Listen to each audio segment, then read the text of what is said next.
Hi, ഞാൻ അൻഫാസ് അഹമ്മദ്. അപ്പോൾ നമ്മുടെ USCRT ഹോട്ട് ടോപ്പിക്സിന്റെ അടുത്ത ക്ലാസ്സിലേക്ക് നമ്മൾ കിടക്കുകയാണ്. ഇന്ന് നമുക്ക് ഡിസ്കസ് ചെയ്യാനുള്ളത് കേരള ഭൂപ്രകൃതിയാണ്. എപ്പോഴും നമുക്ക് ചോദ്യങ്ങൾ വരുന്ന ഒരു ഭാഗമാണ്. അപ്പോൾ ഇന്ന് നമുക്ക് USCRTയിൽ എന്തൊക്കെ അതിനെപ്പറ്റി കൊടുത്തിട്ടുണ്ടോ അതൊക്കെ പഠിച്ച് പെർഫെക്റ്റ് ആക്കിയിട്ട് തന്നെ പോവാം. അപ്പോൾ അധികമൊന്നും പറയുന്നില്ല, നമുക്ക് ക്ലാസ്സിലേക്ക് കിടക്കാം.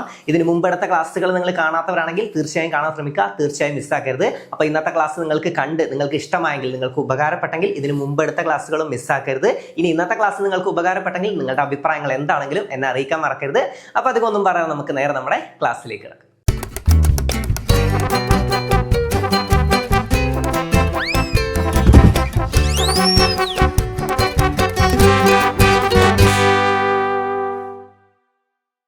കേരള ഭൂപ്രകൃതി നാടറിയാം എന്ന 5ാം ക്ലാസ്സിലെ ചാപ്റ്ററിൽ നിന്നാണ് നമ്മൾ പോയിന്റ്സ് എടുത്തിട്ടുള്ളത്. നമുക്ക് നോക്കാം.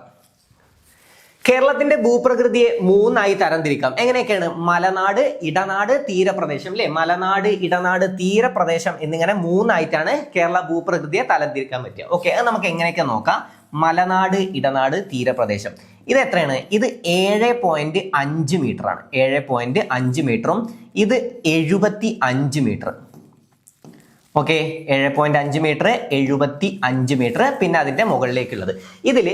ഇതാണ് തീരപ്രദേശം. അതായത് ഈ 7.5 മീറ്ററിന് താഴെ കാണുന്നതാണ് തീരപ്രദേശം. നമുക്കറിയാലോ, അത്രയും താഴെയാണെങ്കിൽ അതെന്താണ്? തീരപ്രദേശം. ഓക്കെ, ഇതിന്റെ ഇടയിൽ വരുന്നതിന് എന്ത് പറയും? 7.5 മീറ്ററിനും 75 മീറ്ററിനും ഇടയിലാണെങ്കിൽ അതെന്താണ്?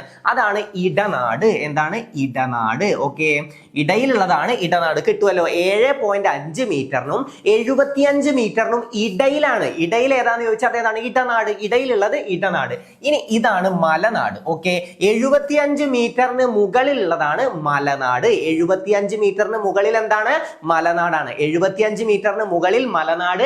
7.5 മീറ്ററിനും 75 മീറ്ററിനും ഇടയിലാണെങ്കിൽ അത് ഇടനാട്.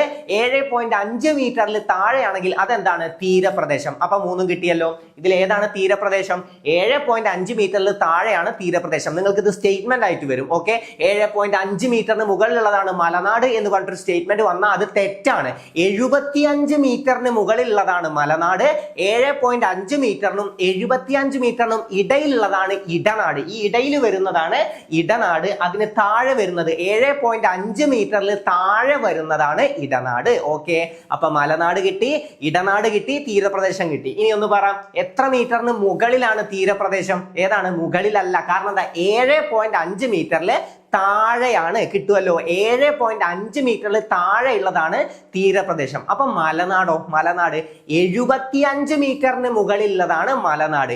75 മീറ്ററിനും 7.5 മീറ്ററിനും ഇടയിലുള്ളതാണ് ഏത്? ഇടനാട്. കിട്ടുമല്ലോ. അപ്പൊ മലനാട് കിട്ടി, ഇടനാട് കിട്ടി, തീരപ്രദേശം കിട്ടി. മലനാട് സമുദ്രനിരപ്പിൽ നിന്ന് ഏകദേശം 75 മീറ്ററിന് മുകളിൽ, നമ്മളിപ്പോ പഠിച്ച കാര്യം, 75 മീറ്ററിന് മുകളിൽ സ്ഥിതി ചെയ്യുന്നതും കുന്നുകളും മലകളും പർവ്വതവും ഉൾപ്പെടുന്നതുമായ ഭൂപ്രകൃതി വിഭാഗമാണ് മലനാട്. അപ്പൊ എന്താണ് മലനാട് എന്ന് കിട്ടിയല്ലോ. അപ്പൊ മലകളൊക്കെ എന്താണ്? മലനാട് അല്ലെ? മലകൾ മലനാട് കിട്ടുമല്ലോ. ഓക്കെ, അപ്പൊ 75 മീറ്റർ, ഇത് ഇമ്പോർട്ടന്റ് ആണ് കേട്ടോ. 75 മീറ്ററിന് മുകളിലുള്ളതാണ് എന്ത്? മലനാട്. 75 മീറ്ററിന് മുകളിൽ എന്താണ്? മലനാട്. 75 മീറ്ററിൽ താഴെ, അതായത് 7.5 മീറ്ററിനും 75 മീറ്ററിനും ഇടയിലുള്ളതാണ് ഇടനാട്. 7.5 മീറ്ററിൽ താഴെയാണ് തീരപ്രദേശം. ഓക്കെ, അപ്പൊ അത് കിട്ടി. ഇനി മലനാട് ഉൾപ്പെടുന്ന പ്രദേശത്ത് നിന്നാണ് കേരളത്തിലെ 44 നദികളും ഉത്ഭവിക്കുന്നത്. കേരളത്തിലെ 44 നദികളും ഉത്ഭവിക്കുന്നത് എവിടെ നിന്നാണ് നമ്മൾ പഠിച്ചിട്ടുണ്ട്? പശ്ചിമഘട്ടത്തിൽ നിന്നാണെന്ന് നമ്മൾ പഠിച്ചിട്ടുണ്ട് അല്ലെ? പശ്ചിമഘട്ടം. നമ്മുടെ കേരളത്തിൽ എന്താണ് പശ്ചിമഘട്ടം അറിയപ്പെടുന്നത്? സഹ്യപർവ്വതം എന്നറിയപ്പെടുന്നു അല്ലെ? സഹ്യപർവ്വതം. പശ്ചിമഘട്ടം കേരളത്തിൽ അറിയപ്പെടുന്നത് എന്താണെന്ന് ചോദ്യം വരാറുണ്ട്. സഹ്യപർവ്വതമാണ്. സഹ്യന്റെ മകൻ എന്ന കൃതി രചിച്ചത് ആരാണ് ചോദ്യം വരാറുണ്ട്. ആരാണ്? വൈലോപ്പിള്ളിയാണ് കേട്ടോ. അതും പഠിച്ചു വെച്ചോ. സഹ്യന്റെ മകൻ വൈലോപ്പിള്ളിയാണ്. സഹ്യന്റെ മകൻ. അപ്പൊ സഹ്യപർവ്വതം അഥവാ പശ്ചിമഘട്ടത്തിൽ നിന്നാണ് കേരളത്തിലെ 44 നദികളും ഉത്ഭവിക്കുന്നത്. അതിൽ 41 നദികൾ പടിഞ്ഞാറോട്ടും 3 നദികൾ കിഴക്കോട്ടുമാണ് ഒഴുകുന്നത് എന്നൊക്കെ നമ്മൾ പഠിച്ചിട്ടുണ്ട്. ഏതൊക്കെയാണ് കിഴക്കോട്ട് ഒഴുകുന്ന നദികൾ? ഏതൊക്കെയാണ്? കബനി, ഭവാനി, പാമ്പാർ എന്നിവയാണ് കിഴക്കോട്ട് ഒഴുകുന്ന 3 നദികൾ. കബനി, ഭവാനി, പാമ്പാർ. നമ്മൾ ഓർഡറിലാണ് പഠിച്ചിട്ടുള്ളത്. അതായത് കബനി ഏറ്റവും വലുത്, ഇടയിലുള്ളത് ഭവാനി, ഏറ്റവും ചെറുതാണ് പാമ്പാർ. അപ്പൊ കിഴക്കോട്ട് ഒഴുകുന്ന നദികളിൽ ഏറ്റവും വലുത് ഏതാന്ന് ചോദിച്ചാൽ ഏതാണ്? അത് കബനിയാണ്. ഇനി കേരളത്തിലെ ഏറ്റവും ഏറ്റവും വലിയ നദി ഏതാന്ന് ചോദിച്ചാൽ അതേതാണ്? പെരിയാറാണ്. പെരിയ നദി അല്ലെ, തമിഴിൽ നമ്മൾ പറയും പെരിയത് എന്ന് പറഞ്ഞാൽ എന്താ? വലുതാണ്. ഓക്കെ, അപ്പൊ കേരളത്തിലെ ഏറ്റവും വലിയ നദിയാണ് പെരിയാർ. ഇനി കേരളത്തിലെ ഏറ്റവും വലിയ രണ്ടാമത്തെ നദി ഏതാന്ന് ചോദിച്ചാൽ ഭാരതപ്പുഴയാണ് അല്ലെ. കേരളത്തിന്റെ നൈൽ എന്നറിയപ്പെടുന്നത് ഭാരതപ്പുഴയാണ്. നിള, പേരാർ, പൊന്നാനിപ്പുഴ അല്ലെ, പിന്നെ അതുപോലെ തന്നെ എഴുത്തച്ഛൻ ശോകനാശിനി പുഴ എന്നൊക്കെ വിശേഷിപ്പിച്ചത് ഏതിനെയാണ്? അതൊക്കെ ഭാരതപ്പുഴയാണ് കേട്ടോ, ഭാരതപ്പുഴ. ഓക്കെ, ഈ ഭാരതപ്പുഴയുടെ തീരത്താണ് കേരള കലാമണ്ഡലം സ്ഥിതി ചെയ്യുന്നത്. നമ്മൾ എപ്പോഴും പഠിക്കുന്ന ഒരു കാര്യമാണ്. ഈ നിളയുടെ തീരത്ത് അല്ലെങ്കിൽ ഭാരതപ്പുഴയുടെ തീരത്താണ് കേരള കലാമണ്ഡലം സ്ഥിതി ചെയ്യുന്നത്. എപ്പോഴും ചോദ്യം വരാറുണ്ട്, കേരള കലാമണ്ഡലം എവിടെയാണ് സ്ഥിതി ചെയ്യുന്നതെന്ന് ചോദിച്ചാൽ ചെറുതുരുത്തിയിലാണ് അല്ലെ. ചെറുതുരുത്തിയിലാണ് കേരള കലാമണ്ഡലം സ്ഥിതി ചെയ്യുന്നത്. അതൊക്കെ നമുക്കറിയാം. നിളയുടെ കഥാകാരൻ ആരാണ്? നിളയുടെ കഥാകാരൻ എന്നറിയപ്പെടുന്നത് MT വാസുദേവൻ നായരാണ് അല്ലെ. നിളയുടെ കഥാകാരൻ എന്നറിയപ്പെടുന്നത്. നിളയുടെ കവി ആരാന്ന് വെച്ചാൽ P കുഞ്ഞിരാമൻ നായരാണ്. നിളയുടെ കവി ആരാണ്? P കുഞ്ഞിരാമൻ നായർ. ആരാണ് കോഴിക്കോടിന്റെ കഥാകാരൻ? SK പൊറ്റക്കാടാണ് കോഴിക്കോടിന്റെ കഥാകാരൻ. പിന്നെ കുട്ടനാടിന്റെ കഥാകാരൻ ആരാണ്? തകഴിയാണ്. കുട്ടനാടിന്റെ കഥാകാരൻ എന്നറിയപ്പെടുന്നത് തകഴിയാണ്. ഓക്കെ, അപ്പൊ അതൊക്കെ പഠിച്ചു വെക്കുക കേട്ടോ. ഓക്കെ, അപ്പോൾ മലനാട് ഉൾപ്പെടുന്ന പ്രദേശത്തു നിന്നാണ് കേരളത്തിലെ 44 നദികളും ഉത്ഭവിക്കുന്നത്. എവിടെ നിന്നാണ്? പശ്ചിമഘട്ടത്തിൽ നിന്നാണ്. അഥവാ ഒരു സ്റ്റേറ്റ്മെന്റ് ഇടനാട്ടിൽ നിന്നാണ് കേരളത്തിലെ 44 നദികളും ഉത്ഭവിക്കുന്നത് എന്ന് പറഞ്ഞാൽ അത് പൊട്ട തെറ്റാണ്. നമുക്കറിയാം മലയുടെ മുകളിൽ നിന്നാണ് നമുക്ക് നദികൾ ഉത്ഭവിക്കുന്നതെന്നൊക്കെ നമുക്ക് അറിയാം. അപ്പൊ അത് പഠിച്ചു വെക്കുക. 44 നദികളും മലനാട്ടിൽ നിന്നാണ്, അതായത് പശ്ചിമഘട്ടം, അതായത് കേരളത്തിലെ മലനാട്ടിലാണ് പശ്ചിമഘട്ടവും ഉൾപ്പെടുന്നതെന്നും നമുക്കറിയാം.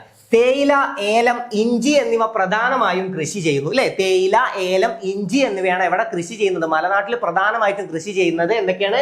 തേയില, ഏലം, ഇഞ്ചി എന്നിവ പ്രധാനമായും കൃഷി ചെയ്യുന്നു.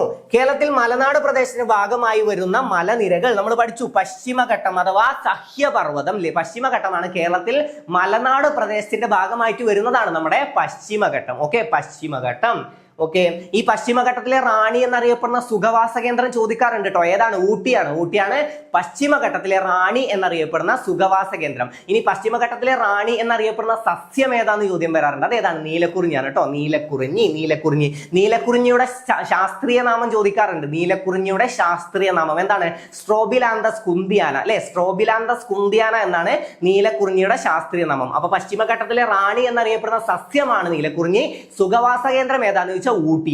ഊട്ടിയുടെ പഴയ പേര് എന്താ ചോദിക്കാറുണ്ട്? എന്താണ് ഊട്ടിയുടെ പഴയ പേര്? ഉദകമംഗലം എന്നാണ് ഊട്ടിയുടെ പഴയ പേര്. ഒക്കെ പഠിച്ചു വെക്കാം. ഓക്കെ, ഇതുമായി ബന്ധപ്പെട്ട് നമ്മൾ എന്തൊക്കെ പഠിക്കാണ്ടോ അതൊക്കെ നമുക്ക് ഇവിടുന്ന് തന്നെ പഠിച്ചു പോവാം. പശ്ചിമഘട്ടത്തിലെ ഏറ്റവും ഉയരം കൂടിയ കൊടുമുടിയാണ് ആനമുടി. പഠിച്ചു വെക്കണേ. പശ്ചിമഘട്ടത്തിലെ ഏറ്റവും ഉയരം കൂടിയ കൊടുമുടിയാണ് ആനമുടി. ഇത് ഇങ്ങനെ തന്നെ പഠിച്ചു വെച്ചോ ഈ പോയിന്റ്. പശ്ചിമഘട്ടത്തിലെ ഏറ്റവും ഉയരം കൂടിയ കൊടുമുടിയാണ് ആനമുടി. അത് അങ്ങനെ തന്നെ പഠിച്ചു വെച്ചോ. ആനമുടിയുടെ ഉയരം എത്രയാണ്? 2695 മീറ്റർ ആണ്. 2695 മീറ്റർ ആണ് ആനമുടിയുടെ ഉയരം. ഓക്കെ, എത്രയാണ്? 8842 അടി ജസ്റ്റ് അറിഞ്ഞു വെച്ചോ. ഇത് ചോദിക്കും. 2695 മീറ്റർ ആണ് എന്തിന്റെ? ആനമുടിയുടെ ഉയരം. കേരളത്തിന്റെ ആകെ ഭൂവിസ്തൃതിയുടെ 48% മലനാടാണ്. പഠിച്ചു വെച്ചോ. 48% മലനാടാണ്. നമ്മുടെ USCRT കൊടുത്തിട്ടുള്ള അതേ പോയിന്റ് ആണ്. ഇങ്ങനെ തന്നെ പഠിച്ചു വെച്ചോ. പലർക്കും ഇത് മാറിയില്ല, അങ്ങനെയൊക്കെ പല ഡൗട്ടും വരുന്നുണ്ട്. പക്ഷെ USCRT ഇത് കൊടുത്തത് കൊണ്ട് തന്നെ ഇത് തന്നെ പഠിച്ചിട്ട് പോയിക്കോ. 48% മലനാട്. 48% മലനാട്. ഓക്കെ, 48% മലനാടാണ്. മലനാടിന്റെ ശരാശരി ഉയരം എത്രയാണ്? 900 മീറ്റർ ആണ്. 900 മീറ്റർ ആണ് അതിന്റെ ശരാശരി ഉയരം. മലനാട് 75 മീറ്ററിന് മുകളിലുള്ളതാണ് അല്ലെ മലനാട്. അതിൽ ഈ മലനാടിന്റെ ശരാശരി ഉയരം എത്രയെന്ന് ചോദിച്ചാൽ അത് 900 മീറ്റർ ആണ്. ശരാശരി 900 മീറ്റർ ഉയരം വരുന്നുണ്ട്. ശരാശരി 900 മീറ്റർ ആണ്. ഇനി ആനമുടി, പശ്ചിമഘട്ടത്തിലെ ഏറ്റവും ഉയരം കൂടിയ കൊടുമുടിയാണ് ആനമുടിയാണ് പശ്ചിമഘട്ടത്തിലെ ഏറ്റവും ഉയരം കൂടിയ കൊടുമുടി. എത്രയാണ് അതിന്റെ ഉയരം? എത്രയാണ്? 2695 മീറ്റർ ആണ് ആനമുടിയുടെ ഉയരം. എത്രയാണ്? 2695. എത്രയാണ്? 2695. എത്ര? ഒന്നുകൂടെ പറ. 2695 മീറ്റർ ആണ് കേട്ടോ. 2695 മീറ്റർ ആണ്. നിങ്ങളെ കുഴപ്പിക്കാൻ വേണ്ടിയിട്ട് ഓപ്ഷൻ എയിൽ എന്ത് കിടക്കുന്നുണ്ടാവും? 2695 കിലോമീറ്റർ എന്ന് കിടക്കുന്നുണ്ടാവും. അല്ലെങ്കിൽ സ്റ്റേറ്റ്മെന്റ് ആയിട്ട് കൊടുക്കുമ്പോൾ കൊടുക്കും 2695 കിലോമീറ്റർ എന്ന് കൊടുക്കും. അത് നിങ്ങളെ കുഴപ്പിക്കാനാണ്. ഓക്കെ, മീറ്റർ എന്ന് കണ്ടാലേ ആൻസർ ചെയ്യാൻ പറ്റുള്ളൂ. കിലോമീറ്റർ വരില്ലല്ലോ. എത്രോളം കിലോമീറ്റർ ഉണ്ട് അപ്പൊ അത്. ഓക്കെ, അപ്പൊ കിലോമീറ്റർ അല്ല, ശ്രദ്ധിച്ച് ആൻസർ ചെയ്യുക. നിങ്ങളെ തെറ്റിപ്പിക്കാൻ വേണ്ടിയിട്ടാണ്. കാരണം നിങ്ങൾ ഇത് പഠിച്ചു വെച്ചിട്ടുണ്ടാവും. 2695 എന്നുള്ളത് നിങ്ങൾ പഠിച്ചിട്ടുണ്ടാവും. പക്ഷെ മീറ്റർ ആണോ കിലോമീറ്റർ ആണോ ശ്രദ്ധിച്ച് തന്നെ എപ്പോഴും വായിക്കുക. നിങ്ങൾ അവിടെ അങ്ങനെ കുഴപ്പിക്കാനല്ല ചാൻസ് ഉണ്ട്. ഓക്കെ, അപ്പൊ പശ്ചിമഘട്ടത്തിലെ ഏറ്റവും ഉയരം കൂടിയ കൊടുമുടി ഏതാണ്? ആനമുടി. പശ്ചിമഘട്ടത്തിലെ റാണി എന്നറിയപ്പെടുന്ന സസ്യം ഏതാണ്? നീലക്കുറിഞ്ഞി. നീലക്കുറിഞ്ഞിയുടെ ശാസ്ത്രീയ നാമം എന്താണ്? സ്ട്രോബിലാന്തസ് കുന്തിയാന. ഓക്കെ, ഇനി പശ്ചിമഘട്ടത്തിലെ റാണി എന്നറിയപ്പെടുന്ന സുഖവാസ കേന്ദ്രം ഏതാണ്? ഊട്ടിയാണ്. ഊട്ടിയുടെ പഴയ പേരെന്താണ്? ഉദകമംഗലം. ഉദകമംഗലം. ക്ലിയർ അല്ലേ? കേരളത്തിന്റെ കിഴക്ക് ഭാഗത്താണ് മലനാട് സ്ഥിതി ചെയ്യുന്നത്. നമുക്കറിയാം, നമ്മൾ പഠിച്ചിട്ടുണ്ട് കേരളത്തിന്റെ, അതായത് ഈ കേരളം ഇങ്ങനെ കിടക്കുന്നത് കേരളമാണ് കേട്ടോ. കേരളത്തിന്റെ കിഴക്ക് ഭാഗത്ത്, കിഴക്ക് പറയുമ്പോൾ വലത് ഭാഗത്താണെന്നൊക്കെ ഞാൻ പറഞ്ഞു തന്നിട്ടുണ്ട്. കിഴക്ക്, കഴിക്കുന്ന കൈ കിഴക്ക്, കഴിക്കുന്നത് കിഴക്ക്, ഇതാ വലത് ഭാഗത്ത്. ഇവിടെ എന്താണ്? മലനിരകളാണ്. നമ്മൾ പറഞ്ഞിട്ടുണ്ട് കേരളത്തിന്റെ കിഴക്ക് ഭാഗത്ത് കൂടെ പശ്ചിമഘട്ടം കടന്നു പോകുന്നു നമ്മൾ പറഞ്ഞിട്ടുണ്ട്. അതുപോലെ തന്നെ പടിഞ്ഞാറ് അറബിക്കടലാണെന്ന് പണ്ട് തൊട്ടേ നമ്മൾ കേൾക്കുന്ന കാര്യമാണ്. പടിഞ്ഞാറ് അറബിക്കടലാണ്. കിഴക്ക് എന്താണ്? കിഴക്ക് മലനിരകളാണ്. അതാണ് പശ്ചിമഘട്ട മലനിരകളാണെന്ന് ഓർത്ത് നമുക്ക് കിട്ടും. കിഴക്ക് മലനിരകളാണ്. കേരളത്തിന്റെ കിഴക്ക് ഭാഗത്താണ് മലനാട് സ്ഥിതി ചെയ്യുന്നത്. ഇനി അടുത്ത് നമുക്ക് നോക്കാനുള്ളത് ഇടനാട്. നമ്മൾ എന്ത് പഠിച്ചു? 7.5 മീറ്ററിനും 75 മീറ്ററിനും ഇടയിലുള്ളതാണ് ഇടനാട് എന്ന് നമ്മൾ പഠിച്ചിട്ടുണ്ട് അല്ലെ. 7.5 മീറ്ററിനും 75 മീറ്ററും. 7.5 മീറ്റർ മുതൽ 75 മീറ്റർ വരെ. ഓക്കെ, അത് നമുക്കറിയാം. മലനാടിനും തീരപ്രദേശത്തിനും ഇടയിലായി സ്ഥിതി ചെയ്യുന്നു. ഞാൻ പറഞ്ഞു തീരപ്രദേശം പറഞ്ഞ 7.5 മീറ്ററിൽ താഴെയാണ്. മലനാട് എന്ന് പറഞ്ഞാൽ 75 മീറ്ററിന് മുകളിലാണ്. ഇതിന്റെ രണ്ടിന്റെയും ഇടയിലായിട്ടാണ് എന്ത് സ്ഥിതി ചെയ്യുന്നത്? ഇടനാട്. അതുകൊണ്ടാണ് അതിന് ഇടനാട് എന്ന് പറയുന്നത്. ഓക്കെ, ഇടനാട്. ഇടനാടിന്റെ ഉയരം സമുദ്രനിരപ്പിൽ നിന്ന് 7.5 മീറ്റർ മുതൽ എത്ര വരെയാണ്? 75 മീറ്റർ വരെ ഉള്ളതാണ് ഇടനാട്. ഓക്കെ, അത് നമുക്ക് കിട്ടും. ഇതിന്റെ രണ്ടിന്റെയും ഇടയിലുള്ളതാണ് നമ്മൾ പഠിച്ചു വെച്ചാൽ മതി. അപ്പൊ അത് കിട്ടുമല്ലോ. അടുത്തത്, കേരളത്തിന്റെ ആകെ ഭൂവിസ്തൃതിയുടെ എത്ര ശതമാനമാണ് ഇടനാട്? 42% ഇടനാട്. നമ്മൾ നേരത്തെ എന്ത് പഠിച്ചു? 48% മലനാട്, 42% ഇടനാട്. ഇനി ബാക്കി എത്ര ശതമാനമേ വരുള്ളൂ? 10% തീരപ്രദേശം. ഇപ്പോഴല്ലേ 100 ഓക്കെ, അപ്പൊ 40 ഏറ്റവും കൂടുതലുള്ളത് ഏതാണ്? മലനാടാണ്. 44 നദികളും ഉത്ഭവിക്കുന്നത് എവിടെ നിന്നാണ്? മലനാട്ടിൽ നിന്നാണ്. ഓക്കെ, അപ്പൊ 48% മലനാട്, 42% ഇടനാട്, 10% തീരപ്രദേശം. അപ്പൊ ഹൈറ്റും കിട്ടി, എത്ര ശതമാനം ഉള്ളതെന്നും കിട്ടി. അപ്പൊ ഉയരം എത്രയെന്ന് ചോദിച്ചാൽ 7.5 മീറ്ററിൽ താഴെയാണ് തീരപ്രദേശം. സമുദ്രനിരപ്പിൽ നിന്ന് 7.5 മീറ്ററിൽ താഴെ കിടക്കുന്നതൊക്കെ തീരപ്രദേശം. 7.5 മീറ്ററിനും 75 മീറ്ററിനും ഇടയിലായി സ്ഥിതി ചെയ്യുന്നത് ഇടനാട്. 75 മീറ്ററിന് മുകളിലായി സ്ഥിതി ചെയ്യുന്നതാണ് ഏത്? മലനാട് എന്ന് നമ്മൾ പഠിച്ചിട്ടുണ്ട്.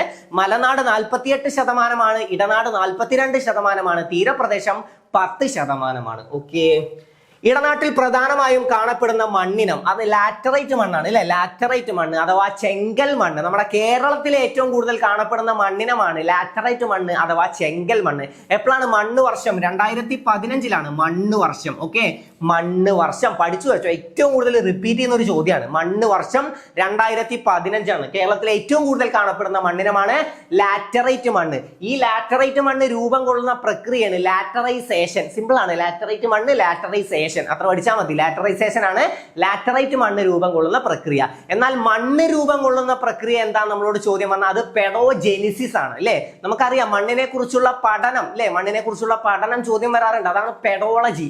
മണ്ണിനെ കുറിച്ചുള്ള പഠനമാണ് പെഡോളജി. അപ്പൊ ഈ പെഡോളജി നമുക്ക് അതെങ്ങനെ കണക്ട് ചെയ്യാം? ഞാൻ പറഞ്ഞു തരാറുണ്ട്.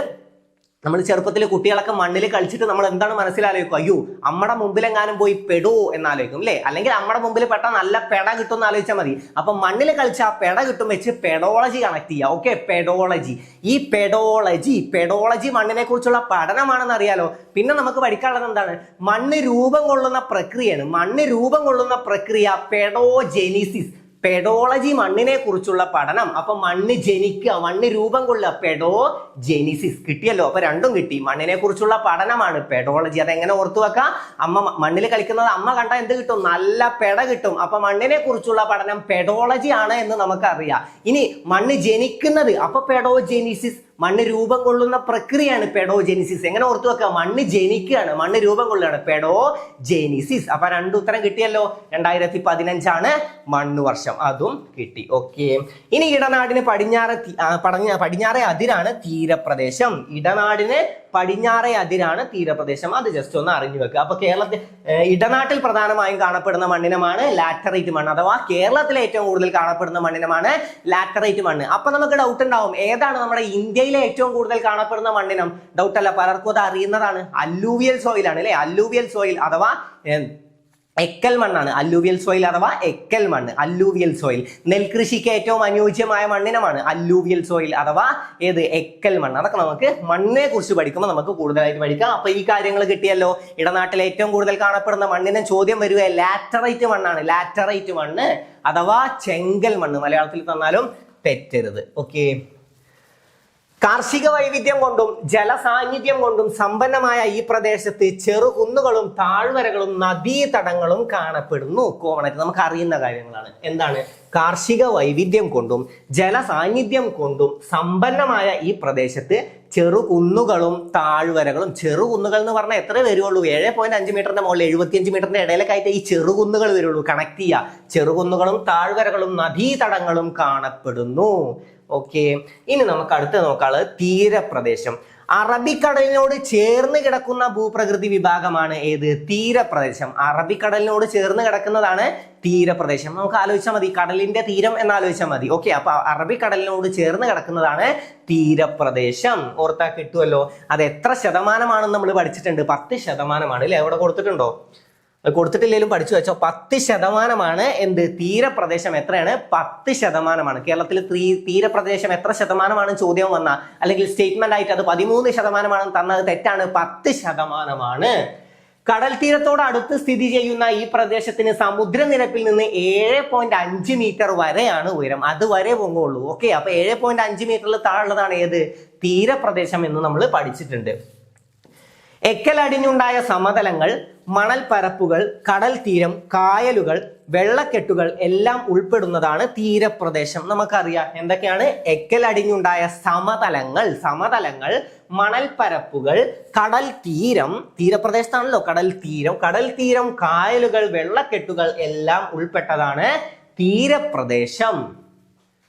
കേരളത്തിന്റെ ഭൂവിസ്തൃതിയുടെ എത്ര ശതമാനമാണ്? 10% നമ്മൾ പഠിച്ചു. 48% മലനാടാണെന്നും 42% ഇടനാടാണെന്നും 10% തീരപ്രദേശമാണെന്നും നമ്മൾ പഠിച്ചിട്ടുണ്ട്. അപ്പൊ 10% തീരപ്രദേശം. കേരളത്തിന്റെ തീരദേശ ദൈർഘ്യം എത്രയാണ്? 580 കിലോമീറ്റർ ആണ്. ഓക്കെ. 580 കിലോമീറ്റർ ആണ് തീരദേശ ദൈർഘ്യം. ഇത് ചോദ്യം വരാറുണ്ടോ? 580 ആണ്. ഓക്കെ.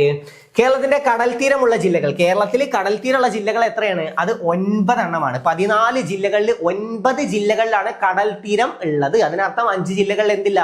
കടൽ തീരം ഇല്ല. കേരളത്തിൽ കടൽ തീരം ഇല്ലാത്ത കേരളത്തിലെ ജില്ലകളാണ് 5 എണ്ണമാണ്. ഏതൊക്കെയാണ് നമുക്ക് നോക്കാം. പത്തനംതിട്ട, കോട്ടയം, ഇടുക്കി, പാലക്കാട്, വയനാട്. പത്തനംതിട്ട, കോട്ടയം, ഇടുക്കി, പാലക്കാട്, വയനാട്. പത്തനംതിട്ട, കോട്ടയം, ഇടുക്കി, പാലക്കാട്, വയനാട്. പത്തനംതിട്ട, കോട്ടയം, ഇടുക്കി, പാലക്കാട്, വയനാട്. ഇതിൽ ഈ ഇടുക്കിയിലും വയനാട്ടിലും എന്തും ഇല്ല. കടൽ തീരം മാത്രമല്ല, വേറൊരു കാര്യം കൂടി ഇല്ലല്ലോ, നമുക്ക് പഠിക്കാല്ലേ. നമ്മുടെ റെയിൽപാതകൾ ഇല്ലാത്ത കേരളത്തിലെ ജില്ല അല്ലേ? റെയിൽപാത ഇല്ലാത്ത കേരളത്തിലെ 2 ജില്ലകളാണ് ഇടുക്കി, വയനാട്. അതും കൂടെ ജസ്റ്റ് ഒന്ന് പഠിച്ചു വെക്കുക. അപ്പൊ പത്തനംതിട്ട, കോട്ടയം, ഇടുക്കി, പാലക്കാട്, വയനാട്. ഏതൊക്കെയാണ്? പത്തനംതിട്ട, കോട്ടയം, ഇടുക്കി, പാലക്കാട്, വയനാട്. അപ്പൊ 5 ജില്ലകളിൽ എന്തില്ല? കടൽ തീരം ഇല്ല. 9 ജില്ലകളിലാണ് കടൽ തീരം ഉള്ളത്. ഇനി തീരദേശ ദൈർഘ്യം എത്രയാണ്? 580 കിലോമീറ്റർ ആണ്. 580 കിലോമീറ്റർ ആണ് കേരളത്തിലെ തീരദേശ ദൈർഘ്യം. ഓക്കെ. അടുത്തത്, ഏറ്റവും കൂടുതൽ കടൽ തീരമുള്ള ജില്ല. കേരളത്തിലെ ഏറ്റവും കൂടുതൽ കടൽ തീരമുള്ള ജില്ല ഏതാണ്? കണ്ണൂരാണ്. ഏറ്റവും ബേസിക് ആയിട്ട് നമ്മൾ പഠിച്ചിരിക്കേണ്ട കുറച്ച് കാര്യമാണ് അതൊക്കെ. കേരളത്തിലെ ഏറ്റവും കൂടുതൽ കടൽ തീരമുള്ള ജില്ലയാണ് കണ്ണൂര്. ഏറ്റവും കുറവ് കടൽ തീരമുള്ള ജില്ല കൊല്ലമാണ്. ഓക്കെ. കുറവ് കടൽ തീരം ഇല്ലാത്ത 5 ജില്ലകളും നമ്മൾ പഠിച്ചു. പത്തനംതിട്ട, ഇടുക്കി, കോട്ടയം, പാലക്കാട്, വയനാട്. ഈ 5 ജില്ലകളിൽ എന്തില്ല? കടൽ തീരം ഇല്ല. ഇവിടെ പറഞ്ഞിട്ടുള്ള എന്താണ്? കുറവാണ്. കടൽ തീരം കുറവുള്ള, ഏറ്റവും കുറവ് കടൽ തീരമുള്ള ജില്ലയാണ് കൊല്ലം. ഏറ്റവും കുറവ് എവിടെയാണ്? കൊല്ലത്താണ്. തീരപ്രദേശത്തെ പ്രധാന കാർഷിക വിളകളാണ് നെല്ല്, തെങ്ങ്. ജസ്റ്റ് അറിഞ്ഞു വെക്കുക. നെല്ല്, തെങ്ങ് എന്നിവയാണ് തീരപ്രദേശത്തെ പ്രധാന കാർഷിക വിളകൾ. തീരപ്രദേശത്തെ പ്രധാന കാർഷിക വിളകൾ ഏതൊക്കെയാണ്? നെല്ല്, തെങ്ങ്. അത്രയും കാര്യങ്ങൾ കിട്ടിയല്ലോ. ഇനി ഞാൻ പറഞ്ഞ കാര്യങ്ങൾ കുറച്ച് ഇമ്പോർട്ടന്റ് ആയത് ഒന്നുകൂടെ പറഞ്ഞു തരട്ടെ. എത്ര ശതമാനമാണ് മലനാട് എന്ന് നമ്മൾ പഠിച്ചു? 48% മലനാട്. 42% ഇടനാട്. 10% തീരപ്രദേശം. ഇത് മൂന്നും കിട്ടിയല്ലോ. ഇനി 7.5 മീറ്ററിൽ താഴെയാണെങ്കിൽ അത് എന്താണ്? തീരപ്രദേശമാണ്. 7.5 മീറ്ററിനും 75 മീറ്ററിനും ഇടയിലാണെങ്കിൽ അതെന്താണ്? ഇടനാടാണ്. 75 മീറ്ററിന് മുകളിലാണെങ്കിൽ അതെന്താണ്? മലനാടാണ്. അത്രയും കിട്ടിയല്ലോ. കേരളത്തിലെ നദികളൊക്കെ ഉത്ഭവിക്കുന്നത് എവിടെ നിന്നാണ്? മലനാട്ടിൽ നിന്നാണ്, അഥവാ പശ്ചിമഘട്ടത്തിൽ നിന്നാണ്. പശ്ചിമഘട്ടത്തിലെ റാണി എന്നറിയപ്പെടുന്ന സസ്യം ഏതാണ്? അത് നീലക്കുറിഞ്ഞിയാണ്. നീലക്കുറിഞ്ഞിയുടെ ശാസ്ത്രീയ നാമമാണ് സ്ട്രോബിലാന്തസ് കുന്തിയാന. ഓക്കെ, പശ്ചിമഘട്ടത്തിലെ റാണി എന്നറിയപ്പെടുന്ന സുഖവാസ കേന്ദ്രമാണ് ഊട്ടി. ഊട്ടിയുടെ പഴയ പേര് പഠിച്ചു വെച്ചോ, ഉദകമംഗലം. ചിലപ്പോൾ ചോദ്യം വരും, ഉദകമംഗലം. അപ്പൊ പശ്ചിമഘട്ടത്തിലെ ഏറ്റവും ഉയരം കൂടിയ കൊടുമുടി ഏതാന്ന് ചോദിച്ചാൽ ഏതാണ്? ആനമുടിയാണ്. 2695 മീറ്റർ ആണ് അതിന്റെ നീളം. മീറ്റർ ആണ്, കിലോമീറ്റർ എന്നൊന്നും ഓപ്ഷൻ കണ്ടാൽ പോയിട്ട് ടിക്ക് ചെയ്യരുത്, അല്ലെങ്കിൽ സ്റ്റേറ്റ്മെന്റ് കണ്ടാൽ ശരിയാണെന്ന് പറഞ്ഞിട്ട് വരരുത്. ഓക്കെ, അത് മീറ്റർ ആണ്. 2695 മീറ്റർ ആണ്. ഇത്രയും കാര്യങ്ങൾ ജസ്റ്റ് ഒന്ന് അറിഞ്ഞു നോക്കുക. ബാക്കിയൊക്കെ കുറച്ച് ബേസിക് ആയിട്ടുള്ള കാര്യങ്ങളാണ്, നിങ്ങൾക്ക് ഇവിടെ നിന്ന് തന്നെ പഠിച്ചു പോകാൻ പറ്റിയിട്ടുണ്ടാവും. അപ്പൊ ഇന്നത്തെ ക്ലാസ് നിങ്ങൾക്ക് ഉപകാരപ്പെട്ടല്ലോ. ഇന്നത്തെ ക്ലാസ് നിങ്ങൾക്ക് ഉപകാരപ്പെട്ടു എന്ന് നിങ്ങൾക്ക് തോന്നുകയാണെങ്കിൽ മാത്രം നിങ്ങളുടെ അഭിപ്രായങ്ങൾ എന്താണെങ്കിലും എന്നെ അറിയിക്കുക. അപ്പൊ ഇതുപോലുള്ള മറ്റൊരു ക്ലാസ്സുമായി നമുക്ക് വീണ്ടും കാണാം. Thank you.